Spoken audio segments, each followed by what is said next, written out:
Hi, Eileen Veilleux The Fam here. Welcome to a new installment in my mini mental health series.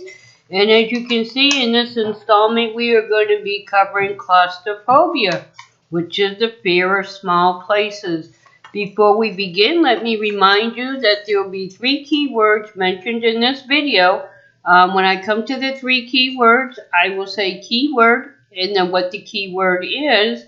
So make sure you watch the full video and you write down the 3 keywords in the comment section along with a genuine comment about the video to be eligible for my 2,000 subscriber giveaway. So let's get started. Claustrophobia is a situational phobia triggered by an irrational and, keyword, intense fear of tight or crowded places. It can be triggered by things like being locked in a windowless room, being stuck in a crowded elevator, or driving on a congested highway. Claustrophobia is one of the most common phobias. If you experience claustrophobia, you may feel like you're having a panic attack. Although claustrophobia isn't a panic disorder, for some people, claustrophobia may disappear on its own. Others may need therapy to manage and cope with the symptoms. Symptoms of claustrophobia appear following a trigger for the phobia, such as being in a closed room or a crowded space. What you consider a small space can vary depending on the severity of your phobia. When experiencing symptoms of claustrophobia, you may feel like you're having a panic attack. Some of the symptoms of claustrophobia can include sweating, trembling, hot flashes, feeling intense fear or panic, becoming anxious, shortness of breath, keyword hyperventilation, rapid heartbeat, chest tightness or pain, nausea, feeling faint or lightheaded, feeling confused or disoriented. These symptoms can be mild or severe. If you are claustrophobic, you may also avoid triggering situations such as riding in airplanes, subways, elevators, or in cars during heavy traffic. Automatically and compulsively look for exits in every space you enter. Feel scared that the doors will shut while you're in a room. Stand near or directly by the exits while in a crowded place. Being in a small room without windows, riding in an airplane or small car, being in a packed elevator, undergoing an MRI or CT scan, standing in a large or crowded room like a party or concert, standing in a closet.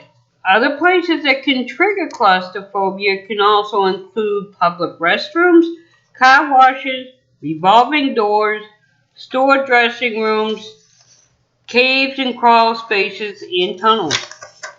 Excuse me. Your claustrophobia symptoms may be triggered by other situations not mentioned above. You may also define a small or confined space differently than from other people. This is because people have their own unique sense of personal or near space. A 2001 study found that people with larger near spaces surrounding their body are more likely to feel claustrophobic than when their circle is breached. So if your personal space is like 6 feet and someone is standing 4 feet away, you may feel panicked. You may start feeling this sense of claustrophobia. Little is known about what causes claustrophobia. Environmental factors may play a big part. People typically develop claustrophobia during childhood or in their teenage years. Claustrophobia could be related to dysfunction of keyword amygdala, which is a part of the brain that controls how we process fear. The phobia can being stuck in a tight, crowded space for an extended period of time, experience turbulence when flying, being punished by being locked in a small place like a bathroom, being stuck on crowded public transportation, being left in a tight space like a closet by accident. You're also more likely to develop claustrophobia if you grow up with a claustrophobic parent or family member. If a child sees their loved one becoming scared of a small enclosed space, they may begin to associate fear and anxiety with similar situations. Now, as I said, claustrophobia is common to a lot of people. Some people, most of them that I know where claustrophobia hits is elevators. That's a number one. As I stated, MRIs or CAT scans, a lot of people have to be put on medications for that. A lot of people with PTSD will have some form of claustrophobia. I can relate to my husband with his PTSD. If you were in arm's reach, and you got behind him, he would get very panicky and react in a very not nice way. Most of the times when somebody touched him, reflex from the service, he would reach up like that, like he was going to hit him. When he was on an elevator, he would have to hug the wall and be right close to the door. Even in a restaurant, like I said, with PTSD, it sets in a form of claustrophobia, where their space is very small and confined. So anybody that's within that closed space would have a problem. So like going out to a restaurant, he would always have to have his back towards the wall. And in a room, if he sat anywhere, it would be like in a corner. He put his chair in a corner and that's where he sat. He could not be where somebody could get him from behind or front. He had to be where everybody would come from the front in.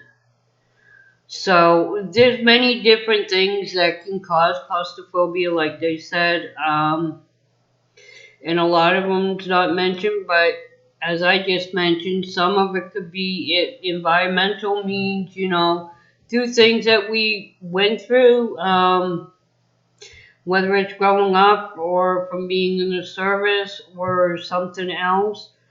But, excuse me, but that's what claustrophobia is, and everybody's fear, their space, what they fear is a small space. For an example, the picture we have here shows like a tunnel. That's not, to most of us, that's not a small space, but to other people, that could be. Their bubble might be like 6 feet. So anything within that 6 feet of them could set it off.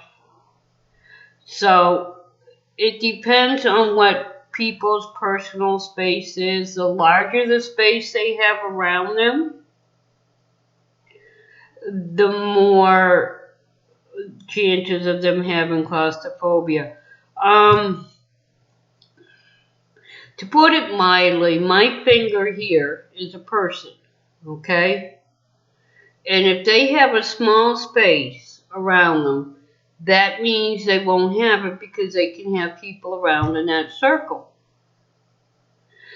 But if their space is like this, all the way around, that means anybody that gets close to them could set off their claustrophobia.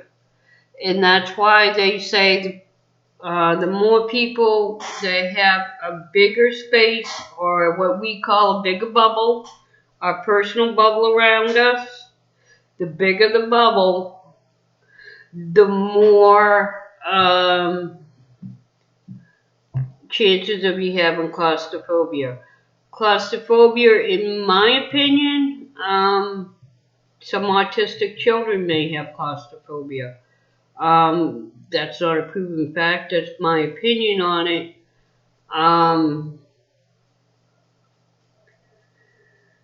But that's generally what it is. Wednesday we will go over the diagnosis and treatment for claustrophobia. So until then, remember, you matter to me out there because I accept you just for the way you are. You were uniquely made. Don't let anybody tell you differently. You were uniquely made and you matter. And to always remember to see with your heart and not your eyes. People see with your eyes too much and they misjudge people because they don't educate themselves about what's going on with that person. Remember, if you can't walk a mile in someone else's shoes, then don't say anything because you don't know what they're going through. You don't know if what you say could be the straw to break the camel's back and make them commit suicide because you don't know what their life is like and what their day is like. It's always better to be encouraging, uplifting, and inspiring. You do more good than harm. And that's why it's so important to see with your heart, because what your eyes see doesn't matter. Because what truly matters is invisible to the eye. Only the heart can see it. Please, I implore everyone that watches this, try and learn to see with your hearts and not your eyes. Try to walk a mile in the other person's shoes, and by that I mean put yourself in their place. Ask yourself these questions. What is their life like? What are they going through? When you find out more, get educated and more informed about the people around you, you have a better chance of understanding. You can't understand something if you don't know what it's about. Learn about what's bothering that person and then try to help them by encouraging them, inspiring them, and lifting them up. Don't cut them down and call them a faker or a phony or anything else because you don't know what their life is like. You don't know what they've gone through in their life. Just like they don't know what you've gone through. Your experiences are your own unique experiences, and nobody can walk a mile in your shoes just like you can't walk a mile in theirs. So always remember to see with the heart and not the eyes. And remember, until I see you again, I love each and every one of you. Bye.